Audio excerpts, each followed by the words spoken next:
Le commercial parfait aujourd'hui serait considéré comme étant celui qui maîtrise le mieux les techniques de vente, les techniques de négociation, le questionnement et autant de concepts que l'on peut imaginer. Or, on s'aperçoit que non seulement une grande partie des commerciaux, avec le temps, se patinent un petit peu sur cet ensemble de concepts, mais en plus de ça, ne considèrent pas à leur juste mesure l'interlocuteur qu'ils ont en face d'eux.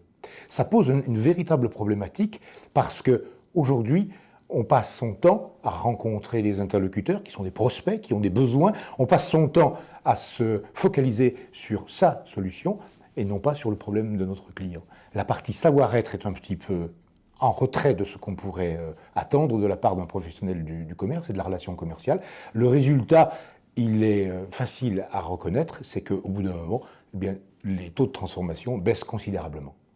Il y a une phrase très courte qui, pour moi, est très proche de la définition du savoir-être, c'est « aimez vos clients » ou « aimez vos prospects ». Prenez en considération un certain nombre de points de souffrance que pourrait avoir la personne qui accepte de vous recevoir. Elle accepte de vous recevoir. Elle accepte que moi, je vienne lui parler de ma solution, mais pas seulement. J'en parlerai après, l'avoir écouté, avoir essayé de savoir quels sont ces points de souffrance et avoir partagé avec elle un certain nombre d'éléments. À ce moment-là, on pourra commencer à attirer l'attention de la personne sur le fait que je peux peut-être, ou pas, lui amener la solution qu'il attend.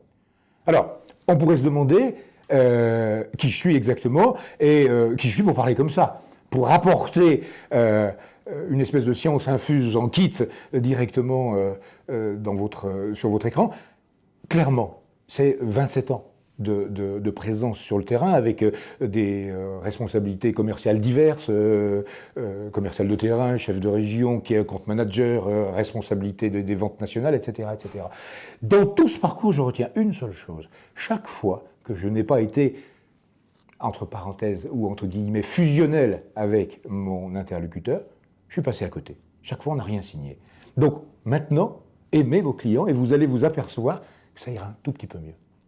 Alors, si vous pensez qu'effectivement le savoir-être a une importance sur le comportement de vos commerciaux et les résultats, c'est que j'ai dû arriver à vous convaincre un petit peu sur les précédentes thématiques. Mais comment on va faire ? Clairement, demain, on travaille ensemble, comment on va faire ? Vous me réservez une salle ? Vous nous livrez du café ? Pas du tout. Pas du tout. On va commencer par le commencement. Je vais vous demander l'autorisation de monter dans les véhicules de vos commerciaux. Et on va aller ensemble sur le terrain. C'est par là qu'on va commencer. C'est par là. Je vais me faire tout petit, je vais écouter, et ensuite, on débriefera ensemble.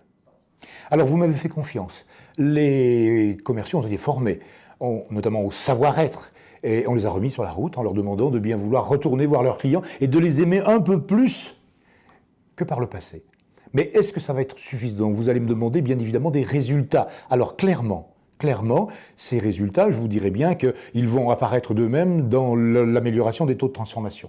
Ça ne devrait pas suffire. En tout cas, ça ne va pas vous suffire tout de suite pour vous rassurer.